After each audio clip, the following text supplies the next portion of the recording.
We are short Nanox because we think it is a much bigger piece of garbage than Nikola will ever be. Nikola rolled a truck down a hill to try to prove it's real. Nanox used somebody else's chest images to try to look real. That was the opening paragraph to the 43-page Muddy Waters research report, which I have read in its entirety, and there's some serious allegations in here. Today we will be talking about Nanox Imaging, as much of a YouTube darling as Nikola has become the YouTube villain. I've looked through the YouTubes and many people are skeptical but generally bullish of this company, and I think it's because unlike a cool EV car company, which is cool but we could live without, Nanox's proposed technology could literally save lives and change the world. Its promise of cheap X-ray machines in every corner of the earth is amazing. So amazing that when I heard the pitch, I invested immediately. Unfortunately, in my opinion, there are some very serious, credible allegations and facts you should know before you invest in this stock. And honestly, a lot of parallels to Nikola that I can't ignore. Also, since a majority of my subscribers are avid Nikola T addicts. And yes, before you call me a bi-curious bear, I am invested in this stock, so I want nothing more than it to do well. But if there are red flags, I would want to know, and I think you should too if you're invested or thinking about investing. Don't just impulse buy because a YouTuber with a beautiful flower pattern shirt told you to. I'm going to go through all of the key allegations, and at the end I will share with you my opinion, but my goal is to give you all of the information so you can come to your own conclusion. First, a quick intro on Muddy Waters and why you should take them seriously. Founded by American short seller Carson Block, they are a private due diligence firm that investigates public companies and takes positions based on their research, just like Hindenburg did with Nikola. Muddy Waters have successfully exposed accounting problems and fraud at several companies, the biggest one being Sino Forest Corp, a Canadian-listed Chinese company, at the time one of the leading commercial forest plantation operators, and they were exposed by Muddy Waters to be inflating their numbers. The company shares fell by 74% after they released a report, and then eventually they filed for bankruptcy in 2012. Muddy Waters also warned that Luckin Coffee was fudging its numbers, and the shares have subsequently dropped over 70%. They've also been wrong, so this isn't definitive proof of anything, but being that its founder Block is one of the most successful bears in the market according to Bloomberg, and the fact that they are sometimes right, oftentimes right, is why we have to take a look at this. And now we're finally done with the intros, let's dive into the report. We are short Nanox because we think it is a much bigger piece of garbage than Nikola will ever be. There are important similarities though. Nikola rolled a truck down the hill to try to prove it's real. Nanox almost certainly used somebody else's chest images to try to make its ARC machine look real. Both Nikola and Nanox try to legitimize themselves by using the halo of respectable companies. Nikola gave a bunch of stock away to GM. Nanox issued options for 1.2 million shares at $2.21 per share to the president of SK Telecom after SK Telecom happened to invest in Nanox. But Nanox gets much worse. A convicted felon who crashed an $8 billion market cap.com into the ground was seemingly instrumental in plucking Nanox out of obscurity and bringing its massively exaggerated story to the US. And this guy that they're referring to is not the founder, but he was instrumental to this deal, but we will get more into detail on him later. Nanox touts distribution partnerships that supposedly amount to $180.8 million in annual commitments. Almost all of the company's partnerships give a reason for skepticism. Right off the bat, there's a lot right there. You can already see the alleged parallels between Nikola and Nanox, where Nanox is touting these numbers or commitments that aren't as set in stone as they let on. They've also partnered with a big company like SK Telecom to give them the air of legitimacy, but they did it by giving the president of SK Telecom a very favorable deal. Both of those are a tiny cause for concern, but not deal breakers. I would say one of the more serious points is the AI partner not having received any ARC images. And that gives me a little PTSD from Nikola not being able to show that they've actually made anything. So if this is true, these are all big red flags, but not being able to show images, which is the primary use of your product, is the biggest red flag. Nanox's Italian partner is supposedly committed to $29 million in annual sales, but it had just 250,000 euros in cash on hand at year end in 2018. Super duper similar to Nikola's partner, who also didn't have enough money to buy all of the vehicles that they said they could buy. But Nikola just put that on their balance sheet as if that money was guaranteed and in the bank. Another distribution partner in Russia, purportedly good for $12.6 million in Nanox revenue per year, is an investment holding company with a history of bankruptcies and allegations of fraud by its founder. The below table summarizes the issues we have identified with purported partners. We provide greater detail throughout the report. So here are all of the purported partners, how much they stated they could invest, and apparent deficiencies identified. These are more serious, the frauds and this. The agreement provides significant outs to the partner. This isn't damning. Of course, if you are investing in a company or you're buying their equipment, you would want to have significant outs. But it's also just something to take note. Nanox is also trying to legitimize itself by associating itself with Nobel Peace Prize nominated Hadassah Hospital. Muddy Waters thinks this partnership has been misrepresented, as the chairman of Nanox's audit committee is the chairman of the board of Hadassah. He also received options exercisable at $2.21 per share. If Nanox's claims are achievable, it seemingly will come as a shock to most of the radiology profession. We interviewed 5 radiologists who are familiar with Nanox's claims. Not a single one expressed credulity of Nanox. 4 of the radiologists, without any prompting, compared Nanox to Theranos. That's never good. You never want to hear your company be compared to Theranos. Again, Nanox is purporting to have some really, really life-changing technology, and I hope and pray that it is true, or it will be true someday. But with incredible claims, you need incredible proof. And so far, it doesn't seem like Nanox has provided it. They said they will have a presentation in late November, and that really is a make or break date. Once that we're able to give a successful demonstration of their machine, I think many doubts of mine would be quelled. Of course, there are some ways you could cheat that as well. Nanox seems to have used someone else's images to fake its live demo. So a video made by their labs performing a raw chest scan has circulated among Nanox retail investors. And this is what I care about the most. Institutional investors, sure, they're people too, but not my people. We're retail investors. And we don't have all the information nor time to do all this research. So if we're getting footage where we think this is how their technology works and it's proven, but actually it's not, I think it's important for us to know, and they need to be transparent and held accountable if they're trying to mislead us. It's a really cool looking video, but 4 radiologists have said that the imaging footage is fake. The radiologist noted that this position is never how chest CT scans are done, as the arms get in the way of the chest image, suggesting that knowledge of radiology or radiography is lacking at Nanox. Below is a photograph of the same make and model Phantom positioned properly for a scan. One radiologist stated that there appeared to be something wrong with the way the ARC acquired the image in the top right once the machine advanced past the mid-torso. It's just one big blur. Regardless, the video then switches to 2 shots that take up the entire screen. The image on the left rotates, while the one on the right remains largely the same. However, all 4 radiologists recognize glaring issues with the image on the left. The arms are pointed upward. You can easily tell this by looking at the collarbones in the image. There's the collarbone, the arm is pointing upward. Thus, this image is clearly not the Phantom being scanned.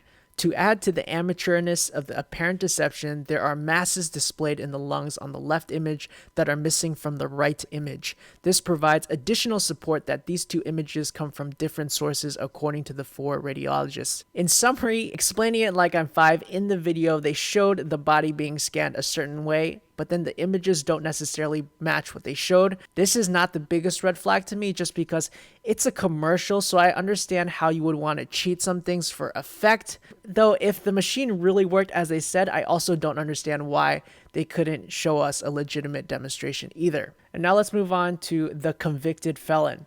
The architect of this egregious stock promotion appears to be a small Israeli banking firm named A-Labs Finance and Advisory Ltd. and Advisory, which according to a newspaper report is secretly controlled by a convicted Israeli fraudster named Eli Reifman.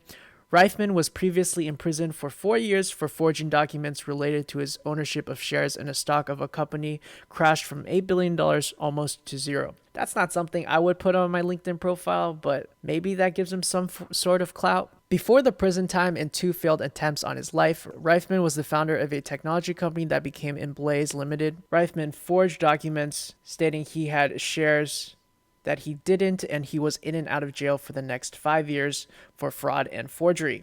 The court-appointed special manager of assets stated that Reifman was a slippery, clever man who stops at nothing and does not recognize the authority of the court.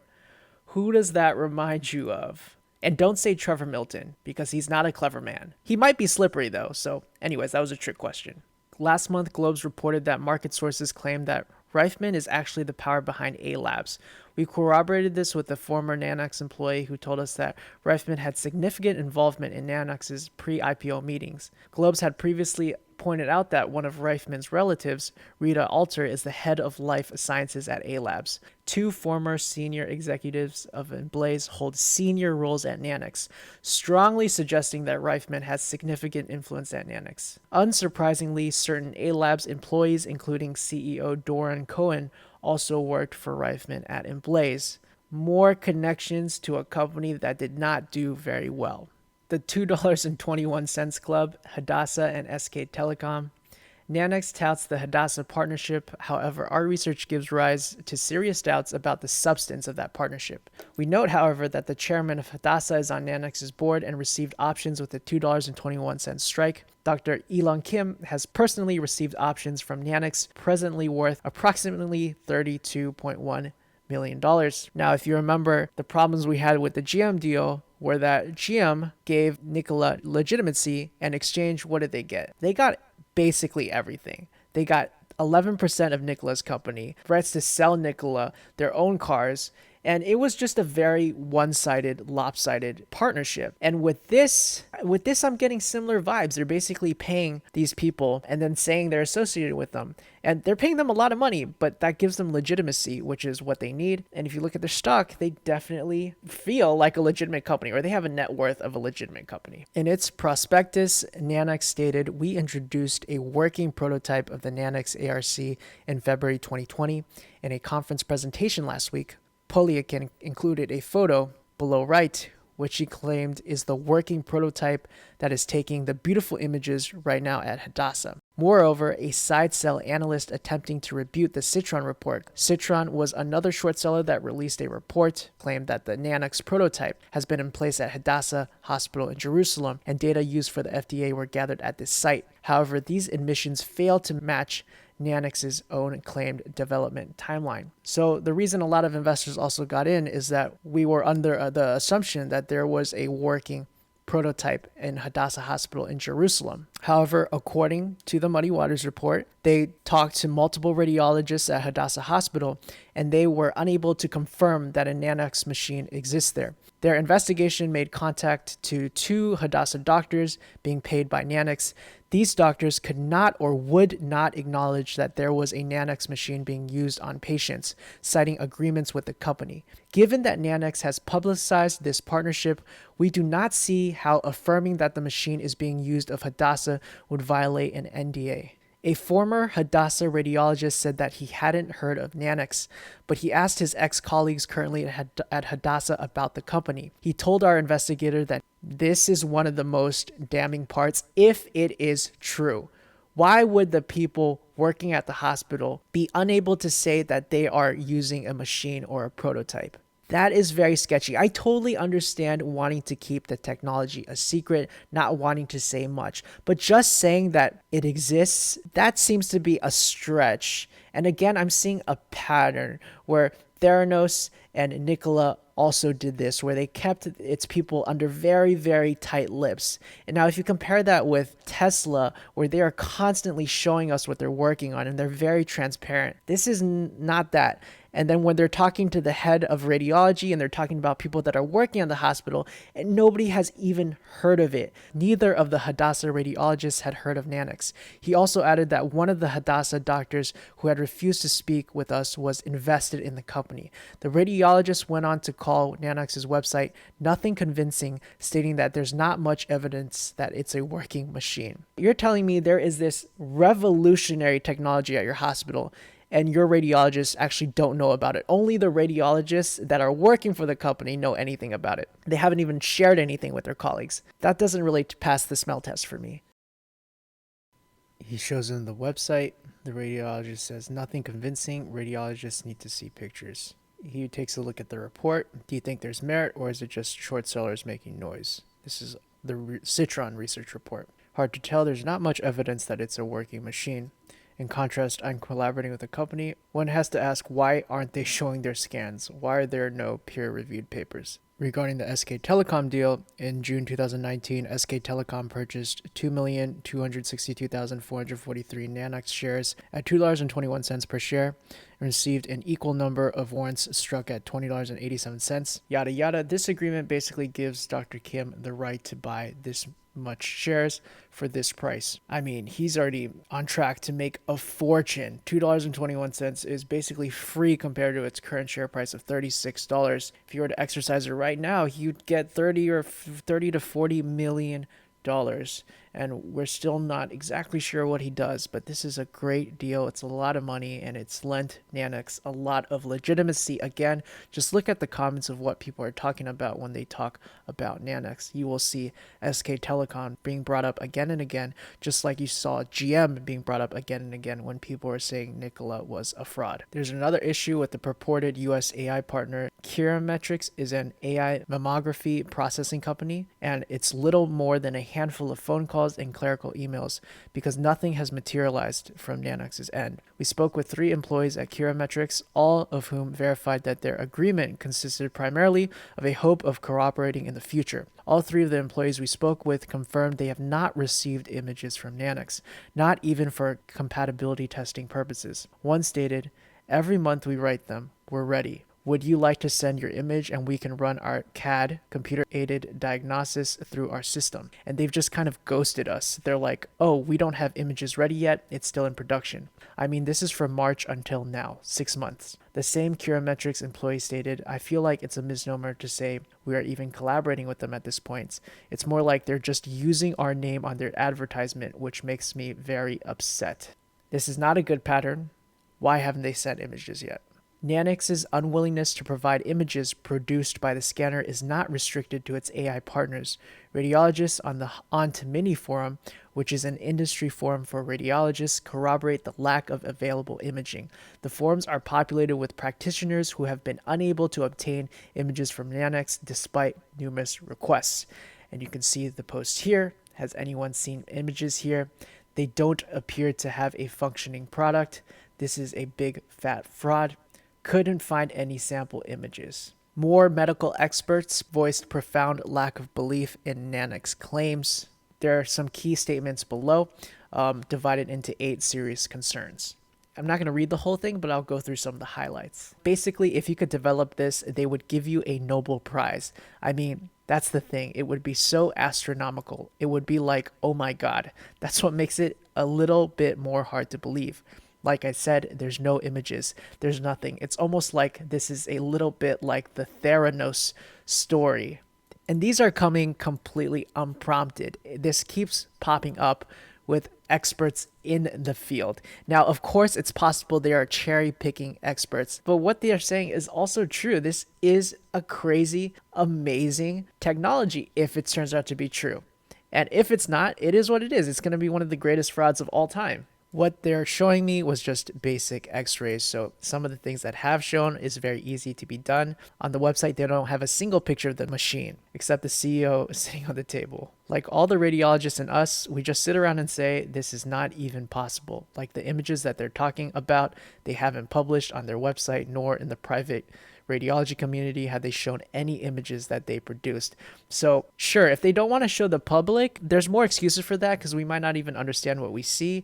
But if they're not even sharing it with the private radiology community, whether that's to show off or to actually just get input on how to improve your product, I think that's worrying. I like how some of the radiologists talk like they are, high school girls by saying like so much, which is how I talk, but that means they're real people, right? Question 2, what data did Nanox actually submit to the FDA designated third-party review organization, and why did Nanox receive a major deficiency letter? I don't know that much about it, but it seems like they had an approval from the FDA that only requires equivalence to existing devices, meaning that you wouldn't have to make something new. You would just have to have a product that does what other products already do. But the issue is that they got a major deficiency letter instead of approval, suggesting significant issues with the product and the company. What a major deficiency letter means, they don't think this product is ready to launch. Something is lacking really big time.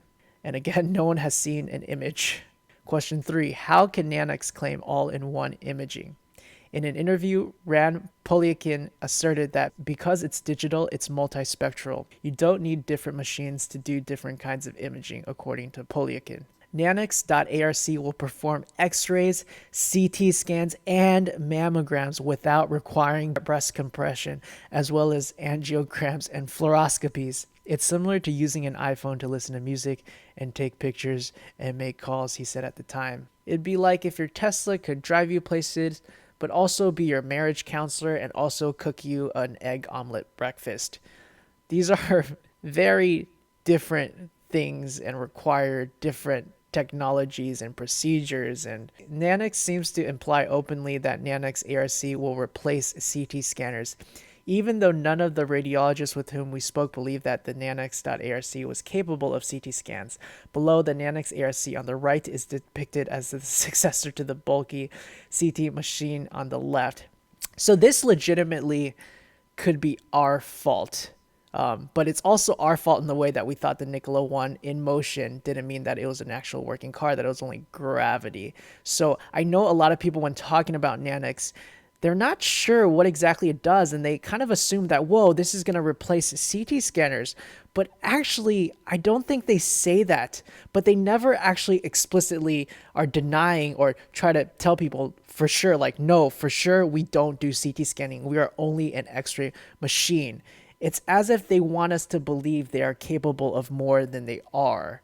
And that is very sketchy. The only way that would be good for them is if they're trying to pump up stock prices, because if we as investors are thinking you do all these things, but you just do this one thing, that would really hurt your image of the company, and that would really hurt your stock price once we see what you're doing. But if you are just trying to do a pump and dump and trying to boost up your stock price as much as possible, then I can see how you would be incentivized to not really correct the truth. The parade of claims continue. In June 2019, an article stated that Nanox was working on a CT scanner that would cost $10,000 and fit in a suitcase. The radiologists with whom we spoke uniformly viewed these assertions as laughable. They're basically claiming they could do everything for everything. I wouldn't believe that if Siemens told me that with all of their money as well as their research. You have some X-ray source which has no articles about it. There's no R&D basically, and you just put something together out of the sky. It's just sheer fantasy. I mean it. It works in a Star Trek movie and thousands of years from now perhaps, but it's so outrageous. Okay, so really, really bold claims. Again, I hate bringing this up, but it is what it is. Remember when Nikola 1 or when the Badger was remember when every single Nikola product was being talked about, which is basically the whole existence of their company? Remember how many claims that they made and how much they had to backtrack on? The same thing seems to be happening here if this article was accurately reporting on what Nanox told them. So this video is already going to be over 20 minutes long. I'm going to stop here, but stay tuned in part 2 where we'll examine why Nanox has only showed us basic X-rays, how they will roll out 1,000 machines, more details on the partnerships, including a Russian partner that has minimal medical experience and a dubious past. And finally, we will talk about the CEO, Rand Polyakin, and what makes him qualified. And spoiler alert, it's not the qualifications you might want. So we're at the halfway point of this report. What points do you think are the biggest red flags, or do you think some of these accusations are unfair? Let me know. If this was helpful or entertaining at all, please hit that like button. It helps me tremendously. This is Green Knight Trading, where Squires become knights. Thank you all so much for watching. I appreciate you, and I will see you soon. Tell me everything.